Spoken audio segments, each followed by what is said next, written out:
Welcome back to our loyal listeners. I'm Jason Palmentary. And I'm Andrew Beaton, and welcome to the second edition of the Chronicles Men's Basketball Podcast, where we're going to bring you up to date and analyze everything that's going on with Duke basketball.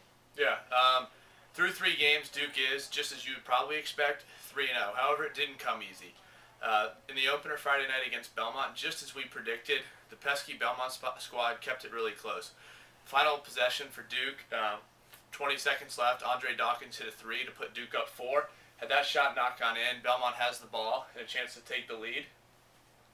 And I really think there's not enough you can say about Andre Dawkins' play through the first 3 games. He had that critical shot against the Bruins, and then he really carried the team against Michigan State. I don't think Coach K gets 903 without him hitting those threes and really giving Duke offense a spark. No, I think that's true. Dawkins is averaging 12 points a game through the first 3. I think another guy that's really stepped up and made a lot of plays is Ryan Kelly. He's averaging 14 points and over 4 rebounds a game at this point. For Duke to really excel this year, it's going to take more of a team effort than it has in years past, and we're really going to need to see these role players step up. Austin Rivers is another guy. He did have quite a bit of success in the first 2 games. However, in the last game against Michigan State, it got really sloppy. I think, that's kind of what we can expect out of him. The highs are going to be high and the lows are going to be low. He's a young guy, obviously very talented. We see the electric crossover. We see the quick first step. But, sometimes he's forcing it into the lane. He's taking some ill-advised shots. He has been turning the ball over a fair amount. And that was one of the things that helped Belmont stay in the game. Duke turned the ball over 19 times in that game. That's just far too high of a number. Especially as we move on to start playing against better competition. 19 turnovers against Carolina, and that's not going to cut it. Yeah, and I think you really saw progress against Presbyterian in their second game. When they, against a far easier opponent, they still only turned the ball over 10 times. Rivers went from turning over the ball in the first game. He did not turn it over against the Blue Hose, had 6 assists. And then you see, in the third game, the offense was much more fluid with the help of Dawkins, and you talked about Ryan Kelly. One of the great things about his production so far is that it's been coming off the bench, and when the Plumlees, they need a break, you put Ryan Kelly in there, he's a much more multi-dimensional offensive threat because he forces their bigs to come out and play defense, really opening up the Duke offense. No, I agree. Talking about the Plumlees, I think Miles Plumlee has kind of been missing in action, so to speak, through the first 3 games. Mason Plumlee has done a lot of good things. Defensively, he's challenged a lot of shots around the rim. He's altered a lot of shots. That was one of the things that really stuck out to me during the Michigan State game. Mason Plumlee Michigan State their bigs may not be the best finishers. I don't think they have a Solinger. Clearly they don't.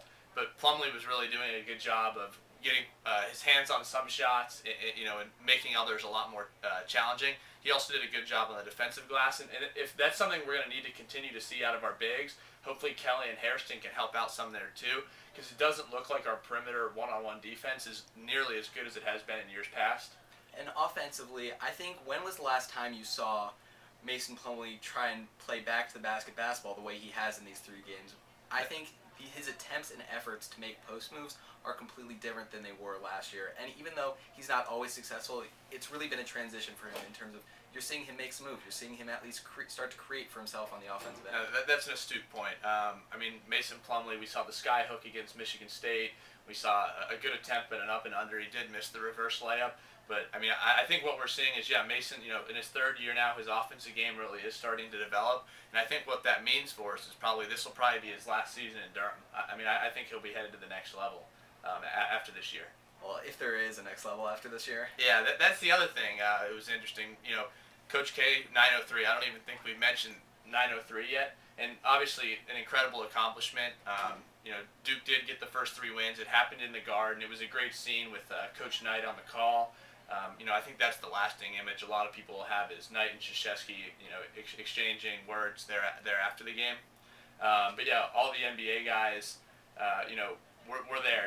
We saw Battier, Dunleavy, Boozer, Hill, all those guys, and even some of the Team USA guys were there. Our reporters on site said they ran into Carmelo Anthony and Chris Paul in the locker room, so some Team USA guys supporting too. Another Team USA guy, it'll be interesting to see who Stephen Curry's rooting for, this week with his younger brother on the Duke team, playing his alma mater Davidson. You got anything to say about this Davidson game? Well, I think the important thing for the Davidson, there are 2 important things. First, it is going to be a test of the front court. They have 2 big men averaging over 10 points a game and combined nearly 20 rebounds a game between them. it is Damon Brooks and Jake Cohen. They are offensive and defensive threats that could really give Plumlee's trouble down low. The second thing to look out for is 903, just like you said. How much of the conversation in the locker room has been about 903 this entire season? Will there be a hangover for this team now that they're not so amped up to just get their coach this last win? And Davidson, another mid-major like Belmont, but they have some good players. Yeah, no, I think this game looks a lot like the Belmont game. Davidson beat Richmond, the team that went to the Sweet 16 the other night. It's definitely going to be tough. We'll be watching, and I'm sure you guys will too. It'll be interesting to see how it all plays out. And thanks a lot for coming by.